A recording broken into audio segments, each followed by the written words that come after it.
தனிநபருடைய வளர்ச்சி, இதன் மூலமாக நாட்டினுடைய ஒப்பற்ற புதிய இந்தியாவை உருவாக்கி கொடுத்துள்ளார் நம் பாரத பிரதமர் திரு நரேந்திர மோடி அவர்கள்.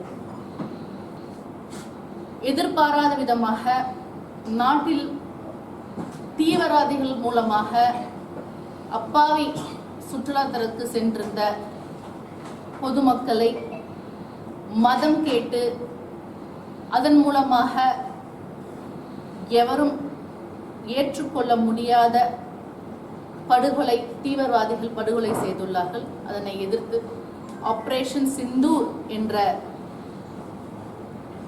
ஒரு மிகப்பெரிய இந்த நாட்டினை யாராவது தேவையில்லாமல் மதத்தினோட அடிப்படையிலோ தீவிரவாதி என்ற பெயரினை கொண்டு செய்தாலும் உடனடியாக தக்க பதிலடி மட்டும் இல்லாமல் தீவிரவாதிற்கு எந்த மொழியில் சொன்னால் புரிந்து கொள்வதற்கு சுலபமாக இருக்குமோ அந்த வழியிலே ஆபரேஷன் சிந்தூர் மூலமாக நேரடியாக 9 மிகப்பெரிய தீவிரவாதிகளுடைய கூடாரத்தை அழித்துள்ளோம்.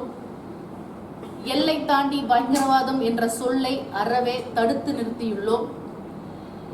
பாரத பிரதமர் திரு நரேந்திர மோடி அவர்கள் தன்னுடைய உரையில் கூறியுள்ளார், இந்த ஆபரேஷன் சிந்தூர் என்பது எல்லை பிரச்சனை கிடையாது, பகை நாடு என்பதனால் இது நடைபெறவில்லை. இது முழுக்க முழுக்க நாட்டினுடைய பாதுகாப்பு, பயங்கரவாதத்தின் மூலமாக நாட்டு மக்களுக்கு அச்சுறுத்தல் ஏற்படுத்துவதால் தக்க பதிலடி கொடுக்கும் என்பது. இங்கு இரத்த ஆறுகள் ஓடினாலும் சரி, நீரின்றி அமையாத உலகமாக இருந்தாலும் சரி, நாட்டுக்கு ஒரு பிரச்சனை என்றால் அது நிச்சயமாக இரும்பு கரம் கொண்டு ஒழிக்கப்படும், அழிக்கப்படும். அதனோட ஆணிவேராக யாராக செயல்பட்டாலும் அவர்கள் எந்த நாட்டின் மூலையாக இருந்தாலும் கண்டறிந்து அழிக்கப்படும் என்று சூளுரை எடுத்துள்ளார். இது ஒரு முதற்கட்டமாகத்தான். மீண்டும் தீவிரவாதத்தின் போர்வையில் பயங்கரவாதி என்ற பெயரினை கொண்டு இந்தியாவுக்குள் எந்த ஒரு கலவரத்தையும் கொண்டு வந்தால் அது ஒரு போராகத்தான் கருதப்படும் என்று எச்சரிக்கையும் கொடுத்துள்ளார் பாரத பிரதமர் நரேந்திர மோடி அவர். ஒரு நாட்டினுடைய வளர்ச்சி மட்டும் பார்க்கவில்லை, நாட்டினுடைய பாதுகாப்பு பார்க்கப்படுகிறது, நாட்டினுடைய மக்களுடைய உணர்வுக்கு பாதுகாப்பு கொடுக்கப்படுகின்றது, உணர்வை ஏற்றுக்கொள்ளப்படுகின்றது.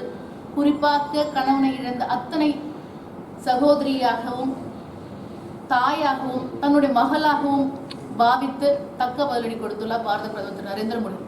சார், நீங்க ஆபரேஷன் சிந்தூருக்கு தக்க பதிலடி கொடுத்துட்டாங்க, இதோட முடிஞ்சு போச்சா அப்படின்னு பார்த்தா இது ஒரு ஆரம்பம் தான் சொல்லியிருக்காங்க.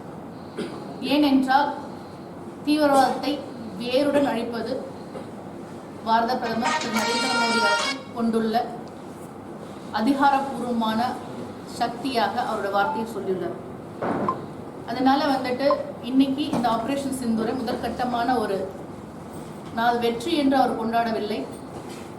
தீவிரவாதத்திற்கு எதிரான உலக நாடுகளை ஒன்று சேர்ந்து நிச்சயமாக இது ஏற்புடைய அற்ற வழி.